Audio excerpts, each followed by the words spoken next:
I'm 68 today, and the kettle's been screaming longer than I have. The hands shake when I pour arthritis, they say, but the truth is heavier. It's memory, it weighs more than bone. I live alone in a narrow place in Mississauga, the kind of flat that smells like old paper and boiled tea. I keep the curtains half drawn because full light makes you see too much, and darkness lets the mind wander. Halfway is where I've lived most of my life. Name's Graham Whitlock. Born on a wet November morning when Toronto still pretended it wasn't London's shadow. Mum said I cried like I'd already lost something. Dad said crying didn't fix a thing. I learned early which voice the world listened to. I wasted time, not the dramatic kind, no prison, no headlines. Worse, I spent it carefully, politely, convincingly. I waited for permission. I waited for the right moment. I waited until waiting became a skill and action became a stranger. At 23, I wanted to write, not diarist stories. I wanted to tell the truth sideways. I had notebooks stacked like bricks. Then I got a job at a shipping firm because it was sensible. Sensible paid rent. Sensible impressed relatives. Sensible promised later. Later never came. It sent postcards and excuses.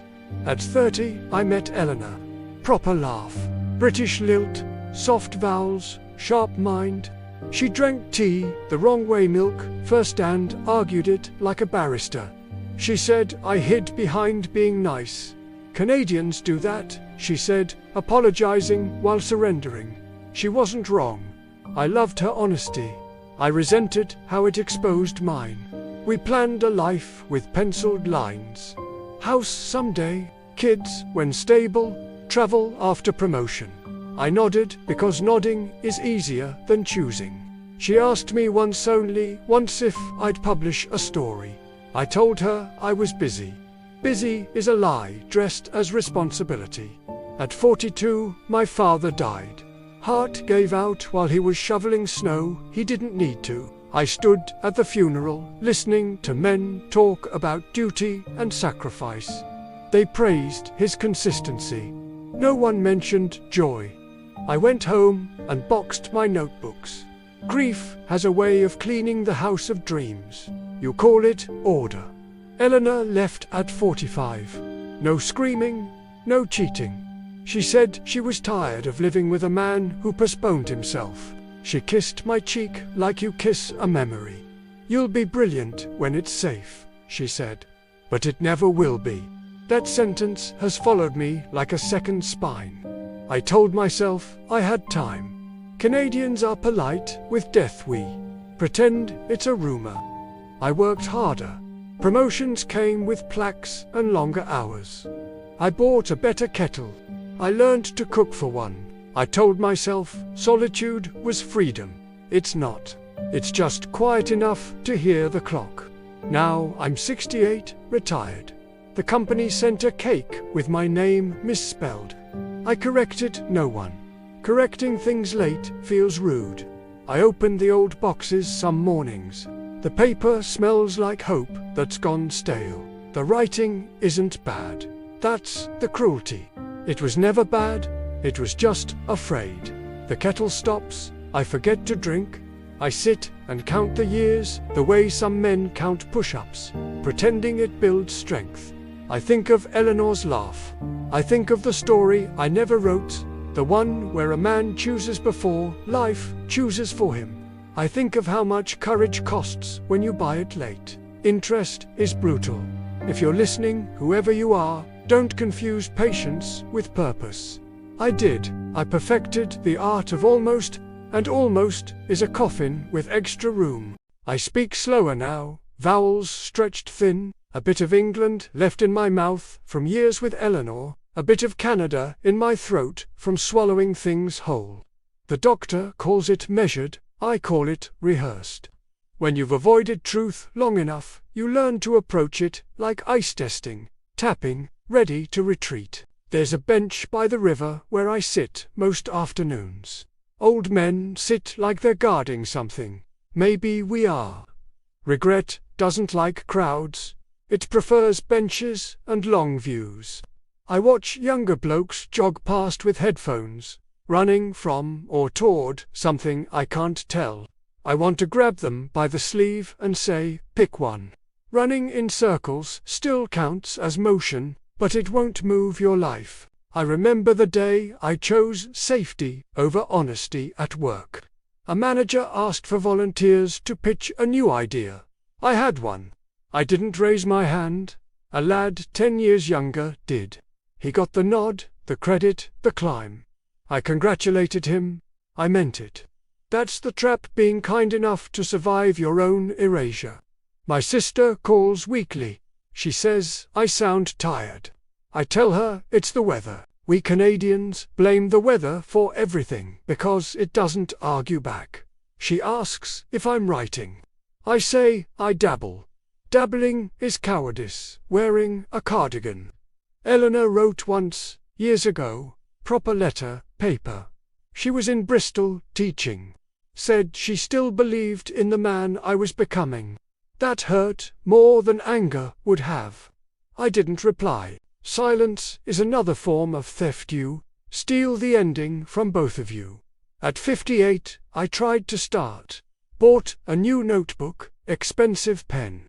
Sat at the desk like a tourist in my own life. Nothing came. Not because there was nothing to say, because I'd trained myself not to say it. Muscles atrophy. So does courage. People tell you regret is useful. It teaches rubbish. Regret informs. It doesn't empower. Action empowers. Regret is a map you read too late, pointing to roads already closed. I volunteered at the library. Shelved books written by people who did the thing. Some were younger than my notebooks. I read their acknowledgements. They thanked fear, deadlines, doubt. They didn't thank permission. No one ever does. One winter afternoon, a boy asked me how old I was. I told him. He whistled.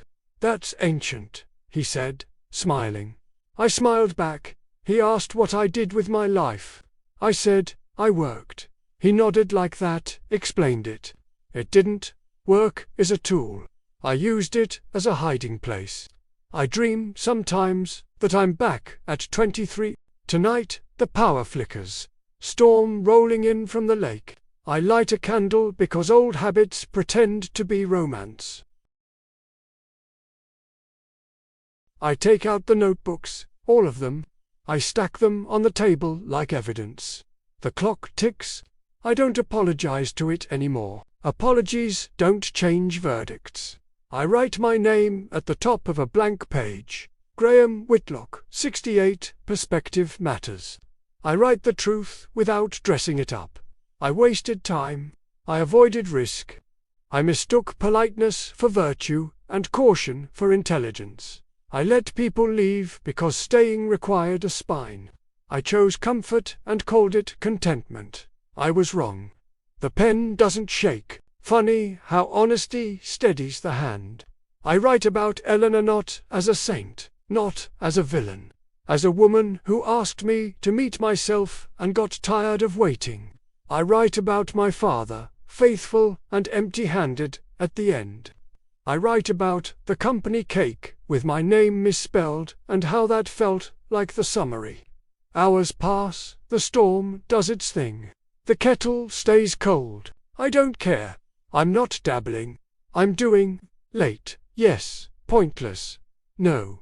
Doing the thing is never pointless. It changes the room even if no one reads it. Will it be published? Probably not. That's not the point. The point is, I'm finally in the room with my life, not peeking through the glass. If you're waiting for applause to begin, you'll die warming up. I think of the boy by the river. I think of you.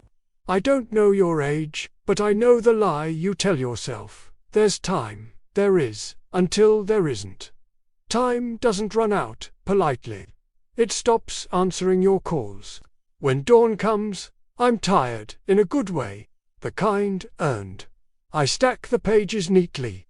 I make tea. I drink it.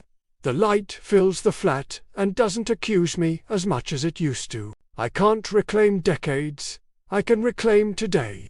If this is my last honest act, it's enough. If it's the first of many, even better. Either way, I'm done postponing myself. The interest has been paid. The debt is acknowledged. The work finally has begun. Morning comes without permission. It always has. The difference now is I don't resent it. I wake before the alarm. Old men do the tand. For once my first thought isn't what I failed to do, but what I will do today. That's new. Don't romanticize it. It doesn't feel heroic. It feels late, but late is still alive. I reread what I wrote last night. It's rough. Some sentences limp. Some hit harder than I expected. Good truth isn't meant to be smooth. Smooth is how lies survive. I correct spelling, not meaning. Editing is allowed. Cowardice isn't. I think about death more now, in a dramatic way. Practically, like checking the weather before leaving the house. When you're young, death is abstract. When you're my age, it's a neighbor who knocks too often. That awareness sharpens things, or it should. For most men, it paralyzes. For me, finally, it focuses. I go out, the lift smells of disinfectant and impatience. A young couple argues softly in the corner, whisper fighting, saving face. I recognize that tone. It's the sound of people choosing comfort over clarity in real time. I want to interrupt, I don't. Lessons aren't transferable unless asked for. At the cafe, the barista calls me sir twice. I hate that word. It turns men into furniture. I order black coffee, no sugar, no excuses. I sit by the window and write. In public, that matters. Writing at home is safe. Writing where people can see you is a declaration. I exist.